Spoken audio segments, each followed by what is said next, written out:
Hey guys, this is my initial run on Kros event, the man who was immortal. This is going to be a 1-turn run featuring Enna Kros Blitz strategy. 1-turn run is possible because you can actually make use of the blade or the minion's Shockwave Blade plus attack to actually delay Luna Freya's turn so that she doesn't increase the turn count. And for that reason, that's why you actually see her holding a Gladiolus LD call, and that's so that she can tank the attack without getting broken, because if Shockwave Blade plus breaks the target, then you actually get a buff wipe across your entire party, which is more or less a run ender. There's actually many ways to get around Shockwave Blade plus if you're trying this strategy and you don't really mind the turn count.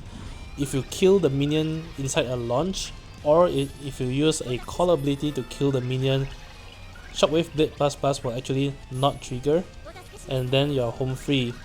I actually chose to trigger it on purpose just so that I can get a 1-turn clear on this stage. Otherwise, Luna Freya will be forced to take a turn and it will be a 2-turn clear instead. In any case, here on Luna's first turn, the idea is to actually try to charge the force gauge as much as possible, and that's why you see me leaning a little bit more heavily towards her S1 than what I normally do.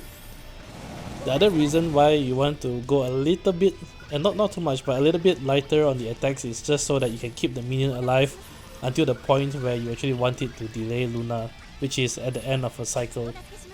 As Luna is going through her rotation, as always, I'll be including more details about the setup and the strategy in the video description, so you can check that out if you need more information. Lastly, in terms of turn order, what you want is Luna Freya followed by Iroha followed by Enna Kros. If you don't have Enna Kros, another alternative character that you can potentially try is Prishe if you have her maxed. But Enna Kros is actually ideal for this strategy because her single target damage under force time conditions is absolutely bonkers, and you'll see that later on in the fight. Regarding the mechanics on this stage, there are two key attacks that you need to watch out for. The first, which I already mentioned, is the Shockwave Blade plus when the minion dies. That attack doesn't do any HP damage, but if the attack breaks the target, you will trigger a buff wipe that is unevadable across your entire party, and you really don't want that to happen. The second is the boss's recast attack. The variant of the recast attack that the boss can do is dependent on whether the minion is alive or not when the recast attack is triggered. If the boss is alone, he will only do the regular version of Mighty Cobalt Wall, which is very non-threatening. It's just a regular AoE, Brave and HP damage, and the boss will get a little bit of an aura boost to the stats. However, if the minion is still alive when the boss does the recast attack, you will instead trigger Mighty Cobalt Wall Plus. And you don't want that to happen because Mighty Cobalt Wall Plus is a guaranteed hit, and not only is it a guaranteed hit, it's also a guaranteed buff wipe across your entire party, which, although you may survive the attack, going on without any buffs is rather crippling. On top of removing all your buffs, that attack also inflicts a range of generic debuffs in your party, and it will take quite a bit of time to recover from that attack, unless you're using something like maybe like a Prishe LD to, rebuff everyone and remove the debuffs. The idea then is to just kill off the minion as soon as possible anytime it's up, and then work on killing the boss. You can also of course use characters that offer break protection so that Shockwave Blade plus will not break you, and this includes characters like Core, which is released here, or Young or Gladio.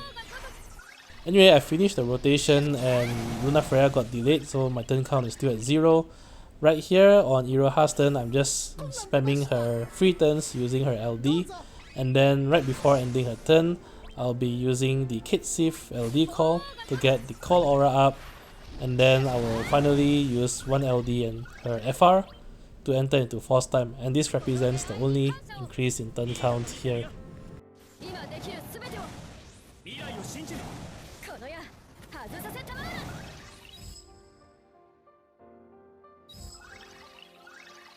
Coming to Enna Kros' turn, I immediately swap her out for the Luna friend support and just spam 5 turns of S1. If you don't have a Luna support in your friend roster, a Charlotta support will do as well, but either support will need to have force level 30 for this to work, and you should be seeing a plus 103% force bonus increase anytime she uses her S1.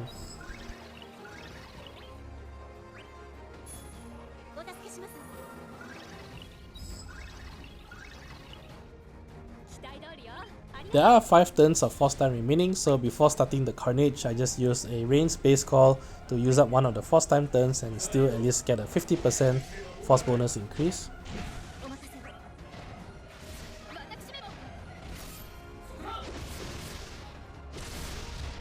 Alright, setup is complete, so let's start the Carnage.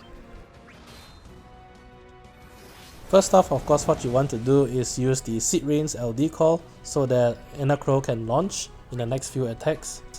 And that's actually where the Leviathan summon comes in as well. In case you're not aware, the moment you pop Leviathan summon, he actually buffs your entire party with 2 turns, where you get a brave refund based on how much HP damage that you can do. And by doing so, as you can see, you will enable Iroha and Luna Freya to continuously cap their brave so that you can get max launch damage. So that's 31 million damage on the first attack, and the boss actually went from 70 to 41%.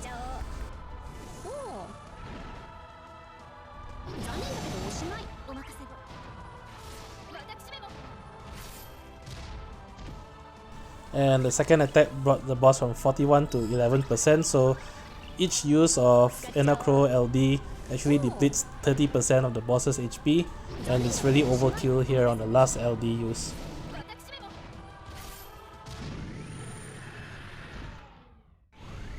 Anyway, that's it for this run. As always, I hope the video has been helpful, and if you enjoyed the content, do leave a like, comment and subscribe. It really helps a lot.